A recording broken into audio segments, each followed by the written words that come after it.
Welcome to my new video. तो आज की वीडियो में हम चैप्टर 10 है जो क्लास 10 साइंस का, उसको हम शुरू करने वाले हैं, जिसका नाम है लाइट, रिफ्लेक्शन एंड रिफ्रैक्शन। तो लाइट क्या होता है? Light is the form of energy that enables us to see. यानी मान लो कोई भी ऑब्जेक्ट है, ठीक है, कोई भी ऑब्जेक्ट है, जब तक उसके ऊपर लाइट नहीं आ रही है तब तक वो हमें विजिबल नहीं होती। सो इमेजिन करो कि कोई एक डार्क रूम है जिससे जैसे लाइट्स वगैरह बंद है, अंधेरा है, तो क्या हम उस कमरे में किसी चीज को देख पाते हैं? तो हमारा सिंपल सा आंसर है नो। तो लाइट क्या है? जो एक ऐसी फॉर्म है एनर्जी की जिससे हम जो ऑब्जेक्ट्स हैं या चीजों को हम देख सकते हैं। अब कुछ प्रॉपर्टीज है लाइट की, इंट्रोडक्शन टाइप में करवा रही हूँ अभी स्टार्टिंग में। तो सबसे पहला है electromagnetic wave, so does not require any medium to travel. सबसे पहली बात क्या है कि ये इलेक्ट्रोमैग्नेटिक वेव है। इलेक्ट्रोमैग्नेटिक यानी इलेक्ट्रिक और जो मैग्नेटिक फील्ड है दोनों से मिली हुई जो क्या है वेव होती है, जिसमें जो वाइब्रेशंस होती है इलेक्ट्रिक फील्ड की भी और मैग्नेटिक फील्ड की। इसलिए इसे कोई भी मीडियम नहीं चाहिए ट्रेवल करने के लिए। Second one is light tends to travel in the straight line. जो लाइट है वो एक स्ट्रेट लाइन में ट्रेवल करना चाहती है। जैसे जो हमें अपीयर होती है कि वो इस तरीके से किसी ऑब्जेक्ट पे जा रही है, लेकिन जो इसका क्या है, एक पार्टिकल नेचर भी होता है, वेव नेचर भी होता है। लेकिन वेव की तरह भी क्या है, ये मूव करती है, और एक जो पार्टिकल्स की तरह भी क्या है इसका नेचर माना गया है। Light has dual nature, wave as well as particles. Light cast shadow, यानी जो लाइट है वो क्या बनाती है? शेडो। आप देखेंगे जैसे कोई भी ऑब्जेक्ट है, अगर लाइट पड़ रही है उसके बैक साइड में क्या है, शेडो बन जाती है। Speed of light is maximum in vacuum. Vacuum में जो लाइट की स्पीड होती है वो मैक्सिमम होती है, उसकी जो वैल्यू होती है वो होती है 3 × 10⁸ मीटर पर सेकेंड। अगर कोई भी ऑब्जेक्ट है, कोई भी सरफेस है, उसके ऊपर लाइट फॉल करेगी तो क्या हो सकता है? देखो तीन कंडीशन हो सकती है। जैसे हम सेम एक ऑब्जेक्ट लेते हैं, अगर मान लो इसके ऊपर लाइट आई, ठीक है, या तो क्या होगी, वो रिफ्लेक्ट बैक कर जाएगी, जिसको हम बोल देते हैं रिफ्लेक्शन। ठीक है, ये क्या हुआ हमारा? रिफ्लेक्शन। ऐसे ही अगर मान लो कोई ऑब्जेक्ट है, ठीक है, वो क्या होगी, इस ऑब्जेक्ट पे आई, किसी एक एंगल से मुड़ गई और वापस क्या है, पास होगी, तो इसको हम बोल देते हैं रिफ्रैक्शन। ठीक है, अगर उस सरफेस के अंदर मतलब कि एंटर कर गई, किसी एंगल से रोटेट कर गई और उसके बाद देन किसी अदर एंगल से बाहर निकलती है, उसको हम बोलते हैं रिफ्रैक्शन। अगर उसी टाइम ही मेरे सरफेस के अंदर नहीं गई और क्या है, रिफ्लेक्ट बैक कर गई उसी टाइम, तो ये हमारा क्या हो गया? रिफ्लेक्शन। ठीक है, अब एक और भी हो सकता है कि मान लो कोई भी ऑब्जेक्ट है, इसके ऊपर लाइट आई और क्या है, इस सरफेस ने एब्जॉर्ब कर लिया, यानी इससे पास आउट नहीं हुई, तो इसको हम बोलते हैं एब्जॉर्प्शन। यानी क्या है, लाइट हमारी एब्जॉर्ब कर गई। तो क्या है, तीन थे, रिफ्लेक्शन, रिफ्रैक्शन और एब्जॉर्प्शन। सबसे पहले हम क्या है, रिफ्लेक्शन के बारे में पढ़ेंगे कि ये क्या होता है। When the light is allowed to fall on highly polished surface, जब कोई भी लाइट है वो फॉल होगी यानी गिरेगी किसी हाईली पॉलिश्ड सरफेस पे, such as mirror, most of the light get reflected. जो लगभग जो लाइट होती है वो क्या है, रिफ्लेक्ट कर जाती है। इसकी डेफिनेशन क्या बनेगी, देखिए, bouncing back of light when it strikes on A polished surface. क्या है, जब जो लाइट है वो बाउंस बैक कर जाएगी किसी भी पॉलिश्ड सरफेस से, उसको हम क्या कह देते हैं, रिफ्लेक्शन। अब ऐसा तो नहीं है कि जो लाइट है ऐसे ही भी किसी भी एंगल से बैक हो जाएगी, इसके भी क्या होते हैं कुछ रूल्स। देखो, इसके जो फर्स्ट लॉ है वो क्या कहता है, angle of incidence is always is equal to the angle of reflection. देखो ये हमारा एक सरफेस है, जैसे हमने माना इसको मिरर, ठीक है। लाइट आई एंड देन रिफ्लेक्ट बैक करगी, ये क्या होगी हमारी इंसिडेंट रे, क्योंकि ये आ रही है और ये जा रही है, तो ये क्या हो गया रिफ्लेक्टेड रे, ठीक है। तो ये क्या कह रहा है एंगल ऑफ इंसिडेंस। अब हम इससे क्या करेंगे नॉर्मल खींचेंगे, हमने नॉर्मल पास करवा दिया। अब जो एंगल ऑफ इंसिडेंस क्या हो गया एंगल आई दिस वन और एंगल आर दिस वन, ठीक है। तो ये क्या कहते हैं कि हमेशा जो एंगल आई है वो क्या होगा एंगल आर के इक्वल होगा। ये हमारा क्या कहता है फर्स्ट लॉ ऑफ रिफ्लेक्शन, कि जो इंसिडेंट रे है जो इंसिडेंस होता है एंगल ऑफ इंसिडेंस वो क्या होगा हमेशा एंगल ऑफ रिफ्लेक्शन के इक्वल होगा, यानी angle I is equal to angle R. The next one is the incident ray, the reflected ray and the normal at the point of incidence all lie in the same plane, ठीक है। जो ये incident ray होती है इसे जो हमने normal खींची है वो, और जो रिफ्लेक्टेड रे है ये सभी क्या है एक ही प्लेन में लाई करेंगे, ठीक है। अब नेक्स्ट हम पढ़ते हैं इमेज के बारे में। Image it is the point where at least two rays actually meet और अपीयर टू मीट। तो इमेज क्या होती है एक ऐसा पॉइंट जहां पे दो रेज है वो आके मिलती है या फिर हमें दिखाई देती है वो वहां पे मिल रही है। जैसे जैसे कोई भी मान लो पॉइंट है, ठीक है। अगर कोई रेज आ रही है, ठीक है, कोई रेज आई और क्या है वहां पे, जैसे मान लो मैंने ये ना मैं आगे करवाऊंगी जिसके अंदर जो हम स्पेरिकल सरफेसेस होते हैं उसकी इमेज देखते हैं। अभी देख लो जैसे मान लो कोई भी पैरेलल रे है, ठीक है, ये हमारा कोई अपर्चर लगा लो, चलो ये हमारा कोई अपर्चर है, ये हमारी एक्सिस होगी प्रिंसिपल एक्सिस। मैं इसके बाद में एक एक जो टर्म्स है उसको अच्छे से डिफाइन करूंगी, बट अगर आपको कहीं ना कहीं कुछ आइडिया है चैप्टर 10 का तो आप मेरी बात को समझ जाएंगे। जैसे मान लो ये कोई पैरेलल रे है, ये क्या है रिफ्लेक्ट बैक करेगी, ऐसी कोई और है वो भी ऐसे रिफ्लेक्ट बैक करेगी। तो जहां पे जो रेज है मीट करती हैं एक से ज्यादा तो हम उसको बोल देते हैं कि वहां पे क्या है उसकी हमें इमेज मिली है, ठीक है। तो it is a point where at least two rays actually meet और अपीयर टू मीट, या तो वहां पे मिली होगी या फिर हमें दिखाई पड़ती है। तो जो इमेज होती है वो टू टाइप्स की होती है, या तो रियल इमेज और होता है वर्चुअल इमेज। कई बार क्या होता है कि हमें एक्चुअल इमेज मिल जाती है तो उसको तो हम बोल देते हैं कि ये रियल इमेज है, और कई बार हमें एक्सटेंड करके लाइन को रेज को क्या है उसकी इमेज बनानी पड़ती है जिसको हम बोल देते हैं virtual image. Okay, formed when light rays actually meet, ठीक है। रियल इमेज कौन सी इमेज होगी जहां पे एक्चुअल में जो लाइट रेज है वो मीट करेंगी आके, बट वर्चुअल इमेज में क्या होता है formed when light rays appear to meet, जहां पे हमें दिखाई देगी, यानी एक्चुअल में वो इमेज नहीं होगी बट जहां हमें दिखाई पड़ेगी उसको हम क्या बोल देते हैं वर्चुअल इमेज। अब नेक्स्ट है can be obtained on the screen.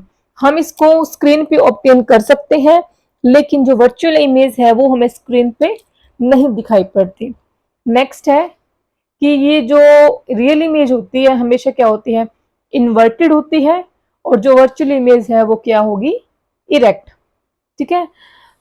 जैसे एग्जांपल हो गया रियल इमेज का, image formed on the cinema screen, और जो इसके अंदर जो एग्जांपल है वो image formed by the plane mirror और concave mirror, sorry convex mirror.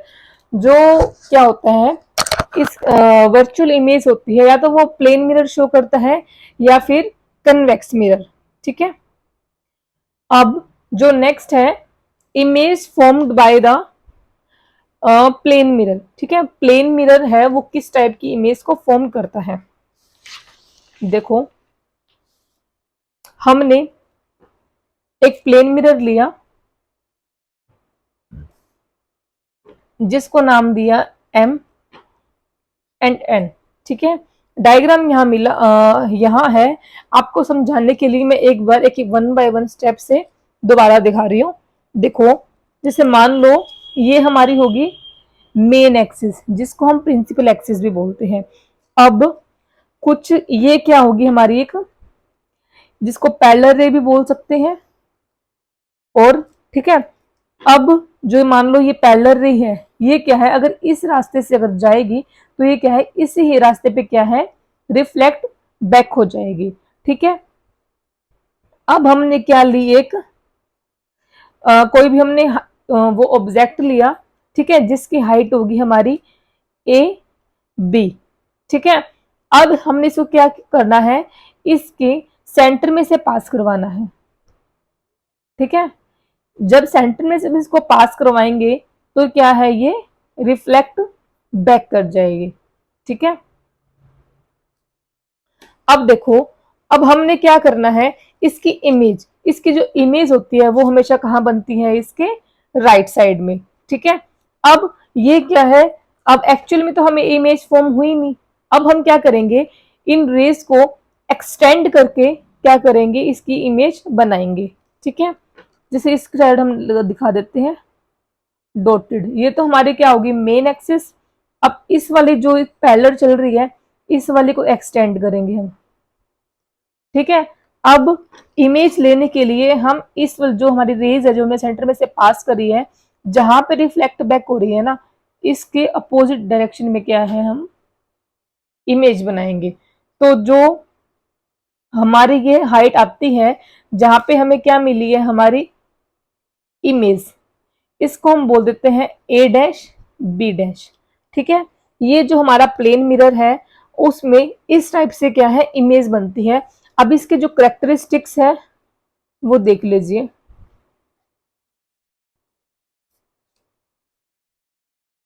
सबसे पहले देखो क्या होगी, वर्चुअल एंड इरेक्ट। सबसे पहली बात क्या है, वर्चुअल है, यानी एक्चुअल में हमें लेफ्ट साइड में कोई भी इमेज नहीं मिली है, ठीक है। हमें जो कोई भी इमेज नहीं मिली है, हमने क्या किया है, एक्सटेंड किया है इमेज को पाने के लिए। तो क्या हुई वो वर्चुअल, और क्या हुई इरेक्ट, मतलब जैसा ऑब्जेक्ट है हमें वैसी मिली है। अब size of image is equal to the size of object. देखो, जितनी हमारी हाइट थी ऑब्जेक्ट की, उतनी ही हमें क्या मिली है, इसकी इमेज मिली है, ठीक है।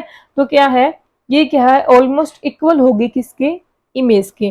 Third one is image is formed as far behind the mirror as the object is in front of it. यानी कि जितनी आगे ये मिरर के आगे ऑब्जेक्ट पड़ा है, उतनी ही दूरी पे हमें क्या है, इसकी जो परछाई है, जो शेडो है, वो हमें मिलेगी, ठीक है। उतनी ही बैक में क्या है, हमें ऑब्जेक्ट की इमेज मिलेगी जितनी फ्रंट में क्या है, हमारा ऑब्जेक्ट पड़ा है।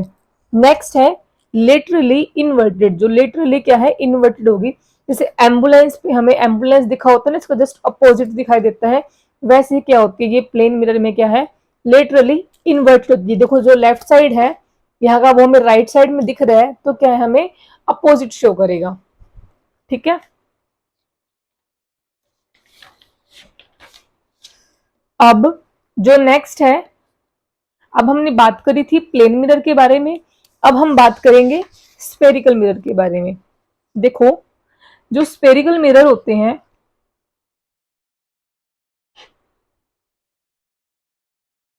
वो क्या है, स्पून की तरह होते हैं, जैसे चम्मच होता है ना, ठीक है, वैसे mirrors whose reflecting surface is curved, ठीक है, जैसे कर्व्ड होते हैं, चम्मच की तरह होती है, इनवर्ड या आउटवर्ड, ठीक है। कन्वेक्स मिरर, और ये क्या है, टू टाइप्स के होते हैं, कन्वेक्स मिरर और कनकेव मिरर, ठीक है। कन्वेक्स मिरर में क्या होता है कि जो रिफ्लेक्टिंग सरफेस होता है वो क्या है, कर्व्ड आउटवर्ड्स। ठीक है, जैसे मान लो ये हमारा था कनकेव मिरर, अब ये तो इसका हो गया बैक साइड हो गया ना, जहां से रिफ्लेक्शन होती है ना उसको हम बोल देते हैं रिफ्लेक्टिंग सरफेस। और रिफ्लेक्टिंग सरफेस को शो करने के लिए हम दूसरी साइड को क्या है, ऐसे से डैश डैश लगा देते हैं, ताकि हमें क्या है पता लग जाए कि भी कौन सी सरफेस से क्या है कि रिफ्लेक्शन होनी है। अब और जो कन्वेक्स मिरर होता है वो क्या है, जो कर्व्स आउटवर्ड्स। ठीक है, इसमें जो कर्व है वो बाहर की साइड में दिखता है, और जो कनकेव है उसमें क्या होता है, अंदर की साइड दिखता है। ठीक है, reflecting surface is curved outward, reflecting surface is curved inward. Next one है diverging mirror and converging mirror. ठीक है, अब जो मीनिंग होता है डाइवर्जिंग मिरर का और कन्वर्जिंग मिरर का, ये देखिए, जैसे डाइवर्ज, ठीक है, हमने अगर देखो कन्वेक्स मिरर, देखो थोड़ा इसको बड़ा करके, कोई भी जैसे मान लो रे आती है, ठीक है, तो वो क्या होगा, इस तरीके से हमें क्या है फैली हुई दिखाई देंगी, यानी कि वो फैला रही है उसको। ठीक है, रेस को जो लाइट है वो फैल रही है। ठीक है, और उसको हम क्या है एक्सटेंड करके इमेज बनाते हैं। ठीक है, तो ये हमारी क्या हो जाती है कन्वेक्स मिरर, जो कि क्या है डाइवर्ट कर रहा है, ठीक है, रेस को, और मतलब कि फैला रहा है। कनकेव, जिसको हम कन्वर्जिंग, ठीक है,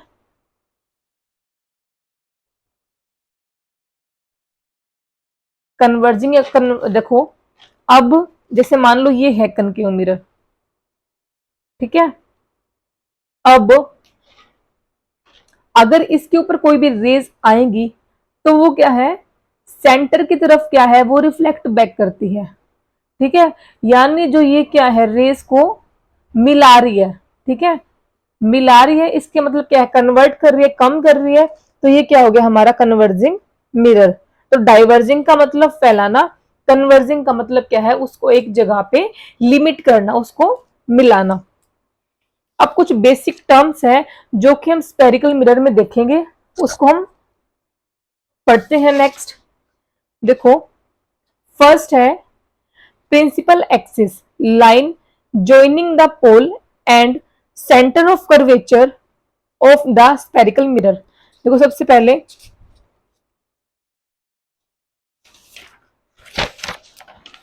जो हमारा प्रिंसिपल एक्सिस है वो क्या होता है, जैसे ये कोई है हमारा स्पेरिकल मिरर। ठीक है, अब इस स्पेरिकल मिरर में जो लाइन सेंटर से जो पास होगी ना, जो मतलब कि प्रिंसिपल होगी, उसको हम बोल देते हैं प्रिंसिपल एक्सिस। तो line joining the pole and centre of curvature of the spherical mirror. अब देखो, अभी हमें यही नहीं पता कि पोल क्या होता है और सेंटर ऑफ कर्वेचर क्या होता है। तो हम मान लो जो मेन एक्सिस होती है ना, जिस पे सेंटर ऑफ कर्वेचर होता है और फोकस होता है और पोल होता है, उसको हम बोलते हैं प्रिंसिपल एक्सिस। ठीक है, अब हम क्या है वन बाय वन सबकी डेफिनेशन देखेंगे। जो नेक्स्ट है वो है pole, the geometrical central point of the reflecting spherical surface aperture denoted by P. अब देखो, जो हमने ये स्पेरिकल मिरर लिया है ना, अब इसका हमने जितना पार्ट लिया है उसको हम बोलते हैं अपर्चर। ठीक है, इसका जो सेंटर पॉइंट है, ठीक है, ये पूरा क्या हुआ हमारा अपर्चर, जैसे हमने नाम दे दिया इसको एम एन। अब इसका जो सेंटर पॉइंट है ना उसको हम बोलेंगे पोल। ठीक है, नेक्स्ट वही आगे aperture, the width of reflecting spherical surface, जितना हमने सरफेस लिया है ना रिफ्लेक्शन का, उसका जितनी उसकी विड्थ होती है ना उसको हम बोल देते हैं अपर्चर। ठीक है, नेक्स्ट वन इज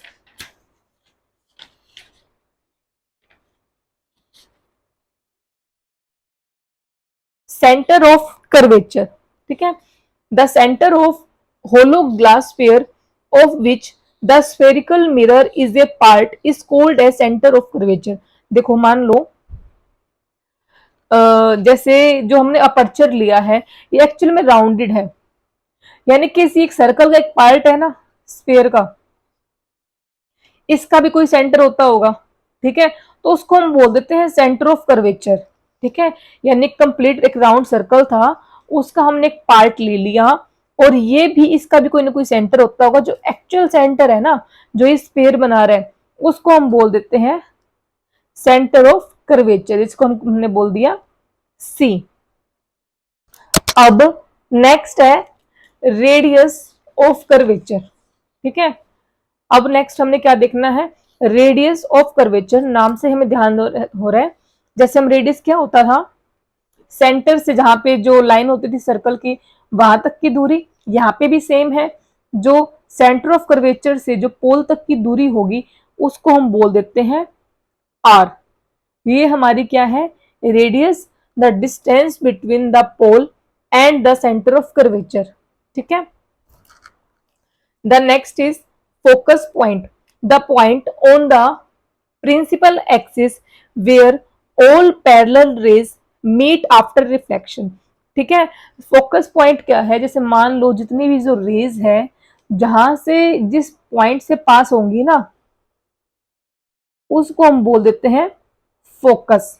ठीक है, और अगर कोई भी लाइन है वो प्रिंसिपल एक्सिस के पैरेलल है तो वो जिस पॉइंट से पास आउट होंगी उसको हम बोल देते हैं फोकस, जिसको हम डिनोट करते हैं कैपिटल एफ सी।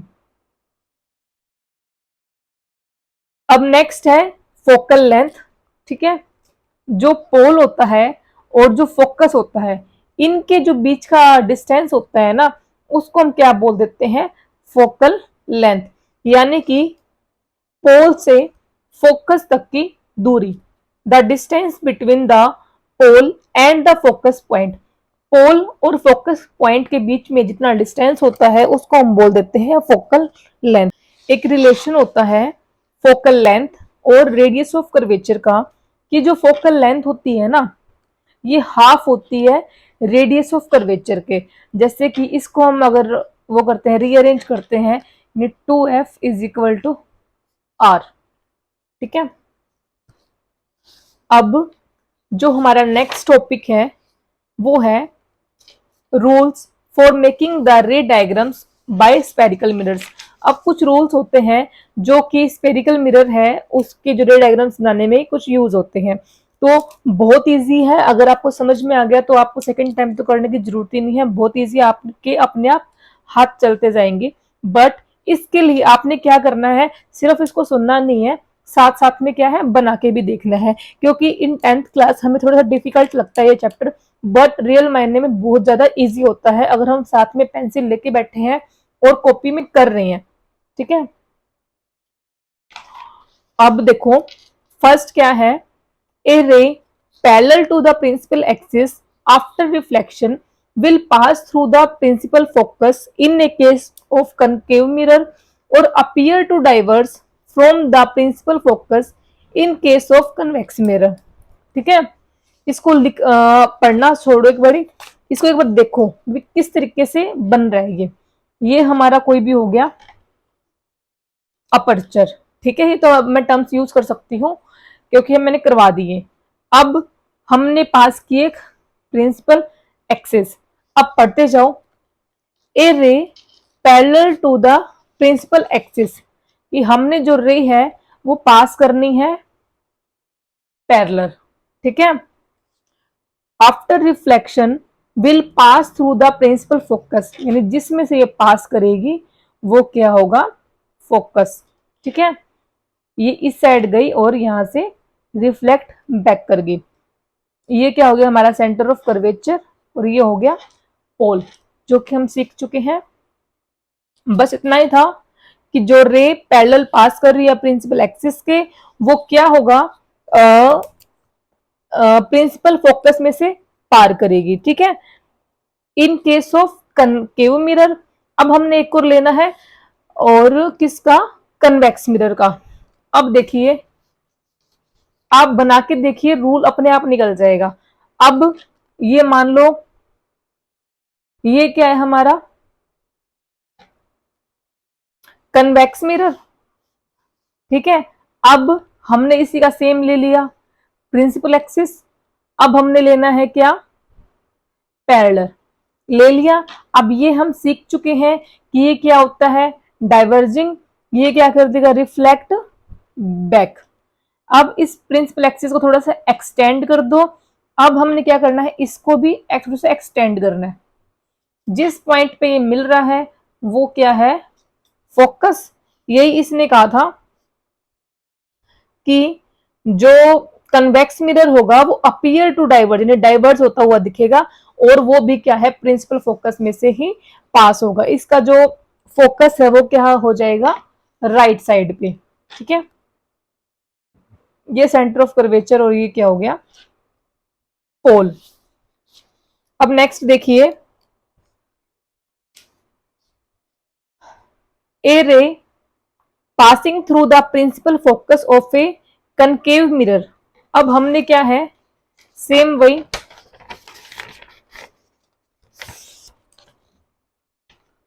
क्या करना है, एक कनकेव मिरर लेना है, ले लिया भाई। A ray passing through the principal focus of a concave mirror. अब हमने खुद ने जैसे मान लो ये क्या है एक प्रिंसिपल एक्सिस, इसके ऊपर मान लिया प्रिंसिपल फोकस है। अब ये क्या कह रहा है कि जब कोई भी रे है वो प्रिंसिपल फोकस में से पास होगी, यानी हमने कहा पास करवानी है ये प्रिंसिपल फोकस में से, ठीक है। Of a ray which is directed towards the principal focus of a convex mirror after reflection will emerge parallel to the principal axis। जो रे फोकस में से पास होगी वो क्या है पैरेलल जाएगी किसके, जो हमारी प्रिंसिपल एक्सिस है उसके। यानी फर्स्ट रूल में क्या कहा था कि हम पैरेलल पास करेंगे तो वो रिफ्लेक्ट होके फोकस में से पास करेगी, और दूसरे में इन्होंने क्या कह दिया कि जो फोकस में से पास कर रही है रे, जो रे फोकस में से पार कर रही है वो क्या है रिफ्लेक्ट बैक होके पैरेलल जाएगी, यानी दोनों इक्वल है और थोड़ा सा चेंज है। देखिए अब कन्वेक्स मिरर के लिए देखो, जैसे मान लो ये है हमारा कन्वेक्स मिरर, ठीक है। हमने क्या पास कर दिया किसी प्रिंसिपल एक्सिस। अब क्या कर रहा है कि अगर ये फोकस में से पास होगी तो क्या है पैरेलली क्या है ये रिफ्लेक्ट बैक होगी। जैसे मान लो अब इसका फोकस कहाँ होता है राइट साइड पे, और सेंटर ऑफ कर्वेचर भी। अगर हमने यहाँ फोकस में से पास करवानी है यानी यहाँ, अब इस तरीके से तो यहाँ पे आई है, ठीक है। अब यहां से जो रिफ्लेक्ट बैक होगी, अब ये तो क्या है वर्चुअल हो गया डॉटेड आ गया इस साइड, तो ये क्या है यहां से पैरेलली रिफ्लेक्ट बैक होगी। इसके थोड़े से ना एरोज मैंने गलत लगा दिए मे भी, ठीक है। इस तरीके से क्या है आपने करना है। अब नेक्स्ट रूल है हमारा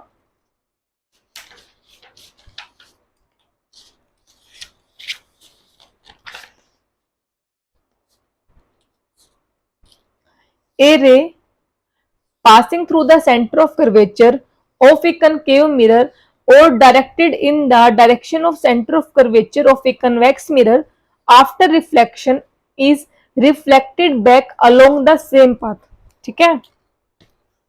अब क्या कह रहा है कि अगर मान लो कन्वेक्स मिरर कनकेव मिरर है हमारा, और इसके हमने अब कहां से पास करनी है सेंटर ऑफ कर्वेचर में से। A ray passing through the centre of curvature, जब हम इसमें से पास करेंगे ऑफ ए कनकेव मिरर और directed in the direction of centre of curvature.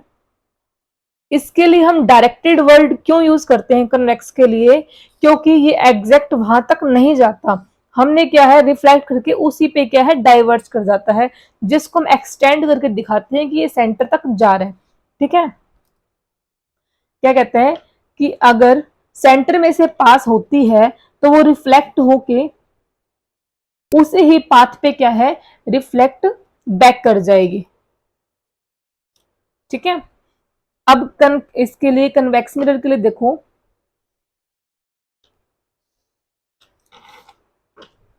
इसका फोकस यहां हो गया, सेंटर ऑफ कर्वेचर यहां, ठीक है, पोल इस साइड। अब अगर कोई मान लो रे आ रही है जो कि डायरेक्ट किसकी तरफ है, सेंटर ऑफ कर्वेचर की तरफ, कोई रे आ रही है जो कि डायरेक्टेड कहाँ है, सेंटर ऑफ कर्वेचर की तरफ, तो क्या है, वो उसे ही पाथ पे रिफ्लेक्ट बैक कर जाएगी। ठीक है, is reflected back along the same path. अब नेक्स्ट रूल देखिए, next and last rule, a ray incident obliquely to the principal axis. अब हमने जो रे डालनी है वो कहां डालनी है, डायरेक्ट पोल के ऊपर। ठीक है, प्रिंसिपल एक्सिस के पोल के ऊपर। वो क्या होगा, जैसे आएगी वैसे ही क्या है, रिफ्लेक्ट बैक कर जाएगी। ठीक है, और ऐसे ही सेम किसके लिए ले लो, कन्वेक्स मिरर के लिए भी।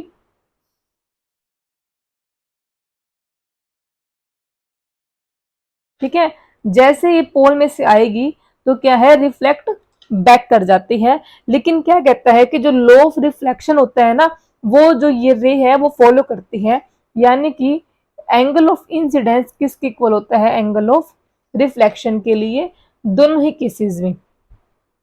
ठीक है, अगर आपको वीडियो अच्छा लगा हो तो वीडियो को लाइक कर लेना।